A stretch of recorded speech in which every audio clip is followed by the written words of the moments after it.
ऐसी क्या चीज है वो सब चीजों को जान रही है। जानने वाला ही जानने वाले को जान रहा है। क्या ये सही है या गलत है? अब मैं सबसे प्रश्न पूछती हूँ कि जानने वाला ही जानने वाले को जान रहा है, इस बात पर थोड़ी आपस में चर्चा होनी चाहिए। आपको इसको क्या लगता है? प्लीज अपने मत प्रदर्शन कीजिए, अपना अपना अनुभव द्वारा सब बोलने की कोशिश कीजिए।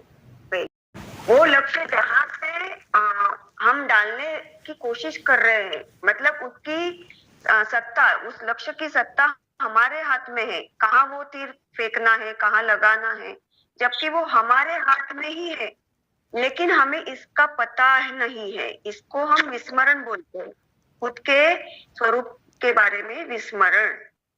और ये विस्मरण बलशाली है, हमारा अभी भी बहुत बलशाली है। इसीलिए जैसे कि अभी नेपाल वाले भैया बता रहे थे कि को इतने सारे विचार विचार विचार विचार आते हुए बीच में जो कोई भी शब्द भी हम भूल जाते हैं, तो हमारी आत्मा की तरफ वो बात सीधे जाके चिपकती भी नहीं है। जो सामने वाला, कभी कभी हम बोलते हैं ना कि सामने वाला इतनी गहराई से कुछ कह रहा है, लेकिन मेरे अंदर वो जा नहीं रहा है, उसे मैं ग्रहण नहीं कर पा रही हूँ। इसका कारण ही यही है कि हमारा लक्ष्य यानी ध्यान स्वरूप बहुत सारी ऊर्जा में अभी भी अटका हुआ है। इसीलिए हमें दोनों नोक की तरफ ध्यान देना है बार बार। व्यवहार में जीते जीते ये अलग लग रहा है, या केवल ध्यान के स्वरूप में ही ये मुझे एक समझ में आ रहा है।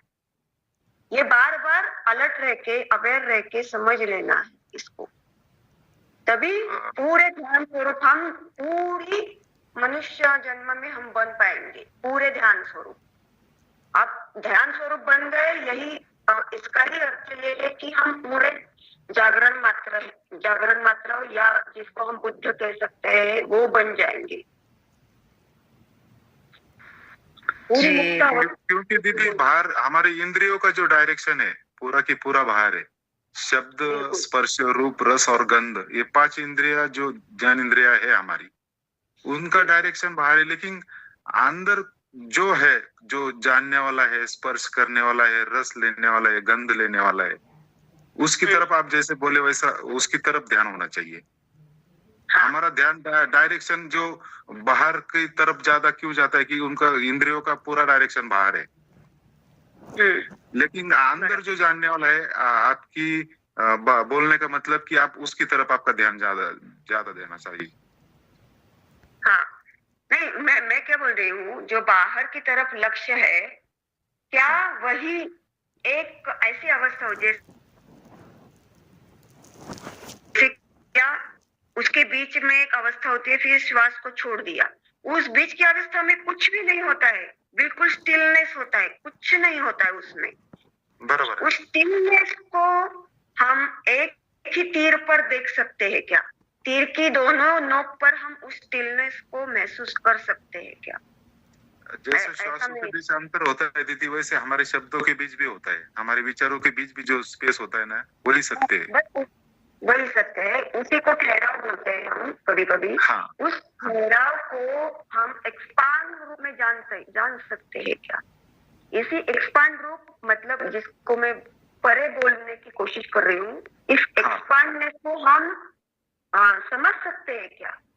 एक ही तीर में, एक ही है हमारे हाथ में और दूसरा तीर है ही नहीं, एक है। इसका हमें एहसास बहुत अच्छी तरह से होने लगता है, जिसको हम बार बार बोलते हैं कि एक को हम बहुत श्यामी। तो ये एक बहुत कैसे बन गया, ये हम बोलने के लिए और वेदांत की भाषा सुनते हैं बार बार, उसमें क्या बताया गया है हम जानते हैं, ये ज्ञान वाली बातें सब लोग जानते हैं, लेकिन अनुभव द्वारा इसका हमने कभी एहसास किया है क्या अंदर ध्यान के माध्यम से? ये हमें उत्तर रूप में ढूंढना है, जानना है। और फिर मैं उसी क्वेश्चन पर आकर खड़ी हूँ कि जानने वाला जानने वाले को जान सकता है क्या? मनीषा जी, मैं कुछ शेयर करना चाहूंगा।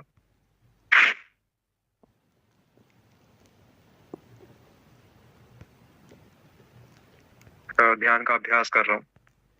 जी, तो आपका स्वागत है। धन्यवाद। तो एक तो मैं सबसे थोड़ा सा रिक्वेस्ट करूंगा, काफी सीनियर लोग हैं यहाँ पे, तो वो नए साधकों के लिए, जैसा अभी मनीषा दी ने भी बोला, अगर हम अपनी सारी चर्चा को यहाँ तक सीमित रखें ना, कि हमको खुद को अनुभव क्या हो रहे हैं, तो वो बहुत हेल्प करेगा ग्रुप में सभी लोगों को, रादर देन कि हम कई सालों से हर कोई व्यक्ति बहुत कुछ पढ़ रहा है और वो जो पढ़ रहा है उसको हम रिपीट कर रहे हैं, उसका मैं समझता हूँ बहुत ही लिमिटेड प्रैक्टिकल यूटिलिटी है। तो सभी से गुजारिश है मेरी कि अपने अपने अनुभव जो हैं वो शेयर करें, जिससे कि नए साधकों को बहुत हेल्प रहेगी, उससे वो समझ पाएंगे कि वो कहाँ कहाँ अटके हुए हैं और कैसे नेक्स्ट स्टेप उनको चलना है। तो मैं पिछले 3 महीने से जो प्रैक्टिस कर रहा हूँ उसके बारे में बताता हूँ।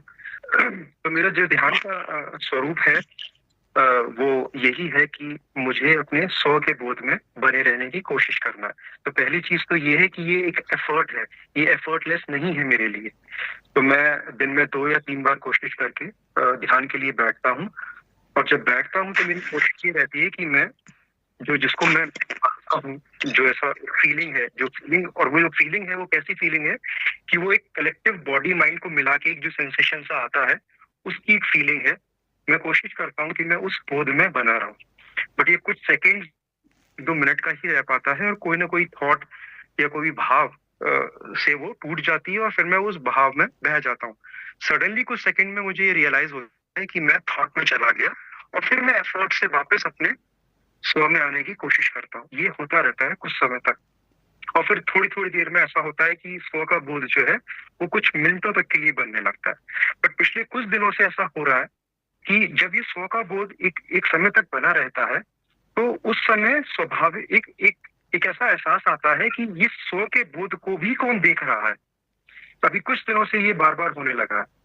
तो सडनली जो जो चेतना है वो जहां से इस स्व को देखा जा रहा है, महसूस किया जा रहा है, उस ओर मुड़ने लगती है, और ऐसा फील होता है कि जैसे कि जिस सोर्स से मैं को देखा जा रहा है वहां की तरफ कोई कोशिश हो रही है, या फिर शायद कोशिश भी करता हूँ थोड़ी सी, वो क्लियर नहीं है कि वो कोशिश स्वतः होती है या मैं करता हूँ, लेकिन बार बार जो है वो ध्यान अभी तक ऐसा था कि स्व में रहता था या तो फिर विचार में रहता था, फिर वापस स्व में आता था। लेकिन अभी कुछ दिन से ऐसा हो रहा है कि वो स्व में रहने के साथ साथ इस तरफ भी आता है कि ये स्व को कहाँ से देखा जा रहा है। जब ये कोशिश होती है, या अभी कुछ सेकंड के लिए जब ये इसको नहीं, सब्जेक्ट की तरफ हमें तो रहना ही है। हमारा उद्देश्य यही है कि सब्जेक्ट ही हमें प्रतीत होता जाए कि हम सब्जेक्टिव है, लेकिन सब्जेक्ट भी परे जाना है तो पहले आपको सभी ऑब्जेक्ट को देखना पड़ेगा, और सभी ऑब्जेक्ट को नील करना पड़ेगा। नील मतलब डिसअपियर करना पड़ेगा। जब तक वो डिसअपियर नहीं होते पूरी तरह से, तब तक हमारा सब्जेक्ट भी पावरफुल नहीं बन पाता है। सब्जेक्ट ही सब्जेक्ट को जान रहा है, यही मैं बार बार अभी बोल रही हूँ। यही प्रश्न उठाया जा रहा है कि जानने वाला ही जानने को जान रहा है क्या? ये स्थिति है एक हमारी चेतना की उच्च कोटि की स्थिति होती है। इसके बारे में ही हमें खुद को आत्मान्वेषण द्वारा, हाँ प्लीज आप बोलिए। हाँ, आप अपने आत्मान्वेषण द्वारा, मतलब खुद को प्रश्न करके ही, प्रश्नों द्वारा ही इसका हल हम ध्यान के माध्यम से निकलवा सकते हैं, जान पा सकते हैं। मैं इसको प्रिसाइजली पूछूं कि जैसे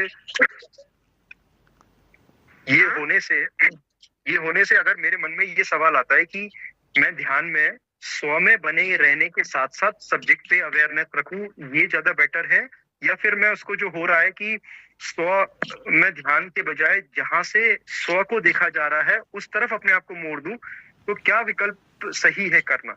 मैं वो पूछ रहा हूँ अगर आपसे। दूसरे वाला आप हाँ बोलिए। हेलो। हाँ सर, थोड़ा सा मैंने डिस्टर्ब किया क्योंकि जो भाई जी ने पूछ रहे हैं ना, बहुत अच्छा पूछ रहे हैं, क्योंकि जो भाई जी हम लोग शायद बात कर रहे हैं, भाई जी समझ भी नहीं पा रहे हैं।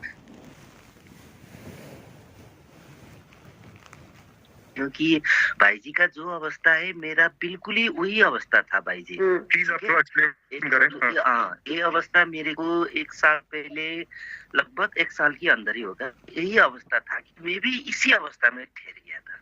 लेकिन यहाँ पे क्या हो गया कि आप एक स्टेप आगे चल गए, तो आपको ये जो कर रहे हैं तो आपको कंफर्टेबल नहीं लग रहा होगा शायद, है ना? आपकी दिनचर्या नहीं, मुझे कंफर्टेबल लग रहा है। हाँ? मुझे कंफर्टेबल पूरा है। मैं तो ये कह रहा हूँ आपसे सिर्फ कि मैं जब पहले मेरा स्ट्रगल क्या था तो कि मैं ठीक है, जब वो कंफर्टेबल है तो है, लेकिन उस जो आप पूछ रहे हैं कि वो करने से, अगर आप वहां जाने से वो जो कर रहे हैं वही करें, साथ साथ में करें, उसके साथ में अगर एक चीज और करें, जैसे कि आपकी बड़ी जो हाथ पैर अंगुल जो कुछ भी है, ठीक है, आपकी बॉडी में हाथ पैर अंगुल कोई भी हिलाता है, आप कहीं कनाते हैं, चिल्लाते, उसको क्या बोलते हैं? ऐसे कनाते, हम नेपाली में तो चिल्लाते बोलते हैं उसको ना। जैसे हाथ की अंगुलियां चलते हैं ऑटोमेटिकली, कैसे चला, एक कैसे चला, अगर आप उधर देखने लगा ना और साथ साथ में एक कर दिया तो फिर आस्ते चमत्कार हो जाएगा। उनसे ये पूछना चाहता हूँ कि क्या ये जो अभी नई घटना घटी है, इसको और एफर्ट से बढ़ाना चाहिए या फिर स्व के ध्यान में ही बने रहना चाहिए? वो जो हो रही है, नहीं हो रही है, उसके प्रति उदासीन रहना चाहिए? इसका प्लीज कोई जवाब दे, जो भी एक्सपीरियंस हो। रवि भैया जी, आपका सुन रही हूँ क्वेश्चन। जैसे आपने बोला कि स्व के बोध में आप रहते हैं, लेकिन कुछ दिन से आपने जो उसके एक स्टेप अहेड आपने फील किया। मुझे ये नहीं मालूम वो स्टेप अहेड है या डिस्ट्रैक्ट है, बट मैंने ये महसूस किया। तो जो अपना अनुभव मैं शेयर कर रही हूँ कि जो स्व का बोध है, वहाँ जितना जितना आपका रुकना प्रगाढ़ होता जाएगा, लेट इट राइपन, इसको और पक्का पक्का होने दो, तो उससे क्या होगा? कर्तापन गिर जाएगा, मन गिर जाएगा। आपने अभी वो रस चखा है थोड़ा आगे का, कि वहां सब कुछ और चला गया, वो जैसे दिख रहा है, ठीक है? तो ये जो कुदरत है, जो यूनिवर्स है, ये हमें ग्लिम्पसेस देता है ताकि हमें चार्म बने उसका, हम संसारी सुख से मुड़ के इधर की तरफ आ जाएं। तो लेकिन जो हमारा मन है ना, जो हमारा अहम है, वो दौड़ता है उसकी तरफ कि मैं ये कर लूं, ये कर लूं। तो जो अपने अनुभव का है कि स्वयं के बोध में और टिकते जाइए। उस वक्त आपको अगर अंदर से जल्दी हो कि मैं और चला जाऊं, सरेंडर, समर्पण, ठीक है, यूनिवर्स के लिए आप या परमात्मा, जो भी आप एक हायर सेल्फ देखते हैं, को समझते हैं, समर्पण करके आप स्व के बोध में लंबा रुकिए, अपने आप आगे का रास्ता खुल जाएगा। यही समझा है अनुभव से। धन्यवाद। धन्यवाद आपका।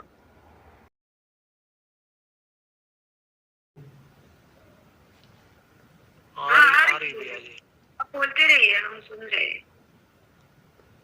ये जो अपना होनापन है, ये होनापन किसी दूसरी वस्तु का नहीं है। ये होनापन जो है सबका, ये असली चेतन यही है। लेकिन अभी जो होनापन है, अभी ये मन के साथ होनापन है।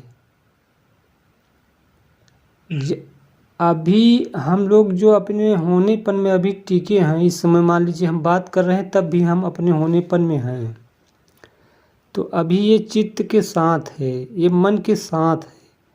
लेकिन ये जैसे जैसे हम अपने होनेपन में बने रहेंगे तो इसमें मन का अगला मतलब अलगाव होने लगता है। वो मन अलग हो जाता है। ऐसा भी आप कह सकते हैं कि मन मतलब पूर्ण रूप से मतलब खो जाता है। तो ये जो अपना होनापन है, ये मतलब एकदम शुद्ध प्योर मतलब कि बचता है। तो बहुत मतलब सूक्ष्म होता है।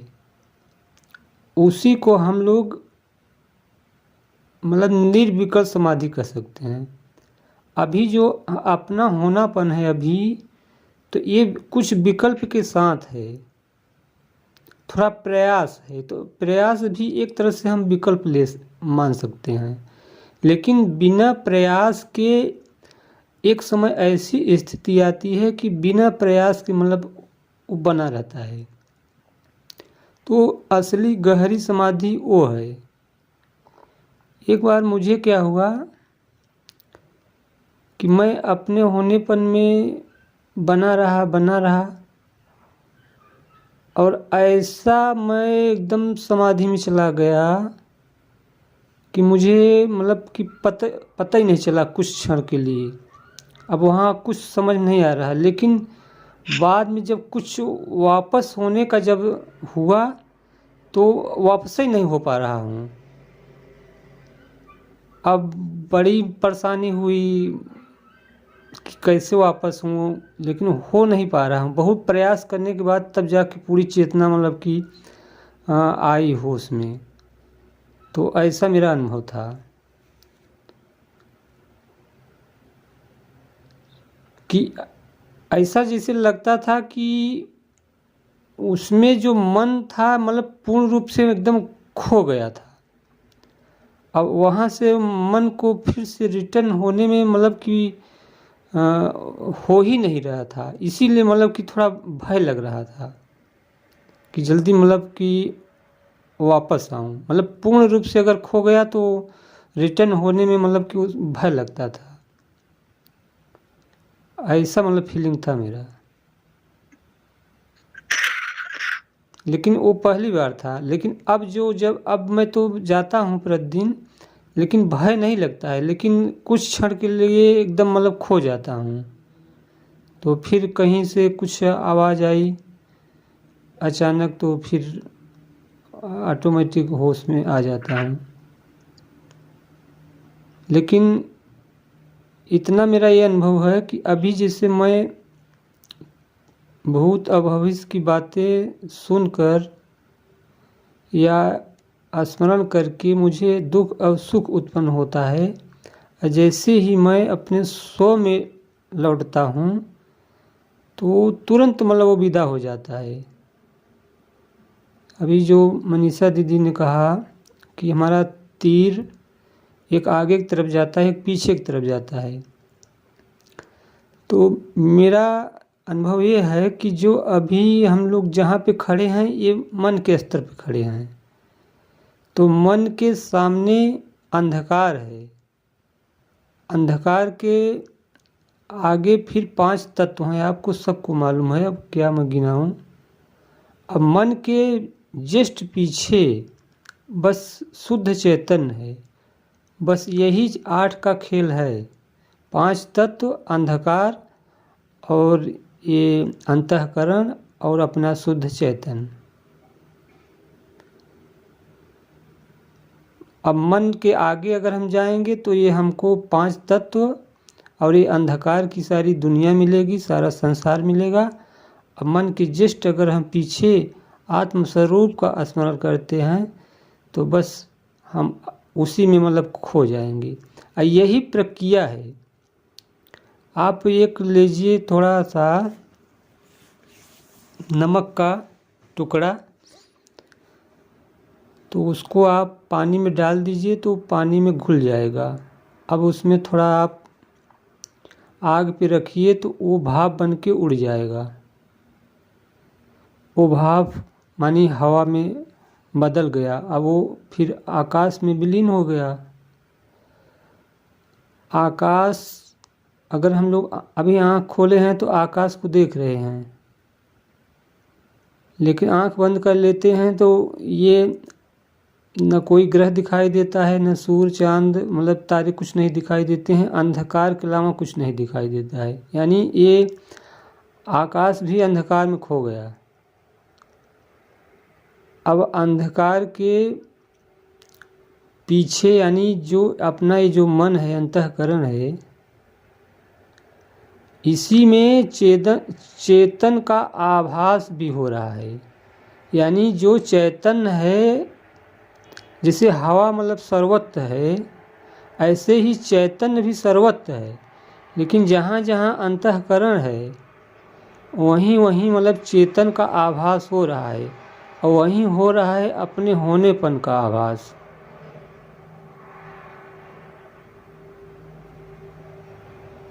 अब यहाँ पे समझने वाली बात यह है कि जिसे लोग कहते हैं कि जब किसी की मृत्यु होती है तो क्या निकल जाता है, आत्मा तो नहीं निकलता है,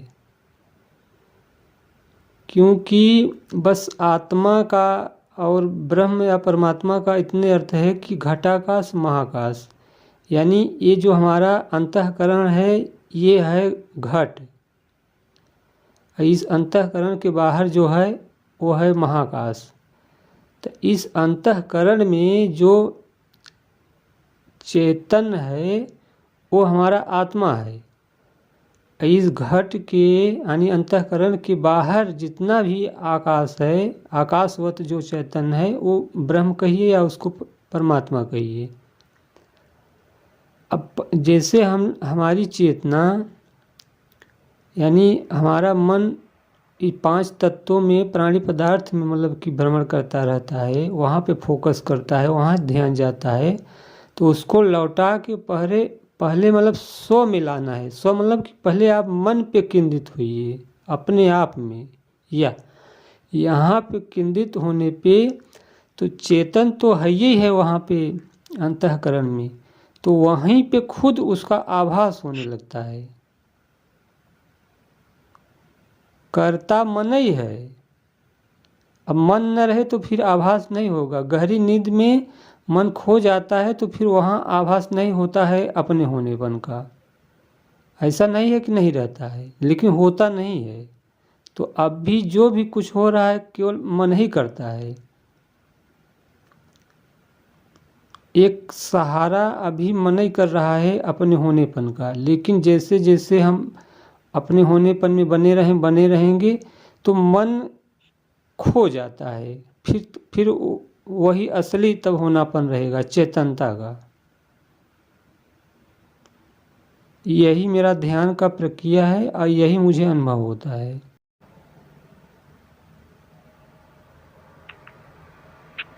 जी चेतना दीदी, बहुत प्रणाम आपको।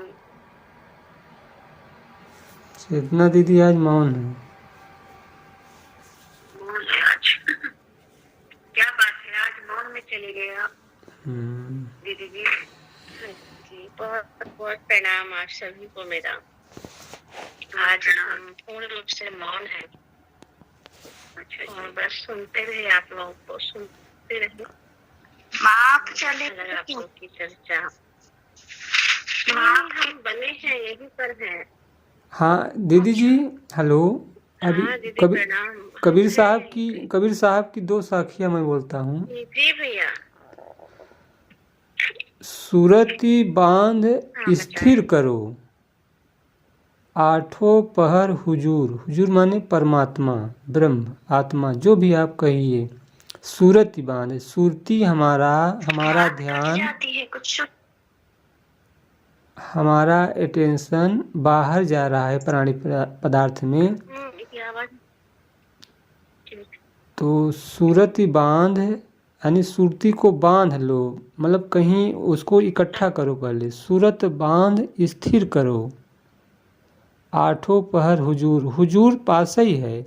अब उसी को कबीर साहब एक दूसरी साखी में कहते हैं, पानी में मीन पियासी, मोहि सुन सुनियावत हाँसी, आत्म ज्ञान बिना नर भटके, कोई मथुरा कोई काशी। यहाँ पानी माने में मीन का अर्थ यहाँ हुआ है मन। मन परमात्मा के लिए मतलब कि प्यासा है, कहीं यहाँ भटक रहा है कहीं वहाँ भटक रहा है। कैसे? जैसे मछली पानी में रहती है, अब पानी के लिए ही प्यासी है, तो परमात्मा अंतःकरण में ही है, यानी उसका आभास जो स्व के रूप में हो रहा है वही है, लेकिन फिर भी हम लोग खोज रहे हैं बाहर। उनके कहने का भाव यही था, पानी में मीन पियासी, मोहि सुन सुनियावत हाँसी, आत्म ज्ञान बिना नर भटके, कोई मथुरा कोई काशी। आत्मा का ज्ञान हो जाए, यानी आत्मा का अर्थ यहाँ पे स्व, अब उसी को आप मैं के रूप में भी कह सकती हैं, मैं। लेकिन यहाँ मैं भी 3 प्रकार का होता है। एक शरीर भाव से मैं, एक मन के भाव से मैं, एक चेतन भाव से मैं। तो कुछ लोग तो अभी मैं कहेंगे तो कहते हैं कि ये अहंकार में बोल रहा है। तो अभी भगवान श्री कृष्ण ने क्या कहा, मैं ही सब में व्याप्त हूँ।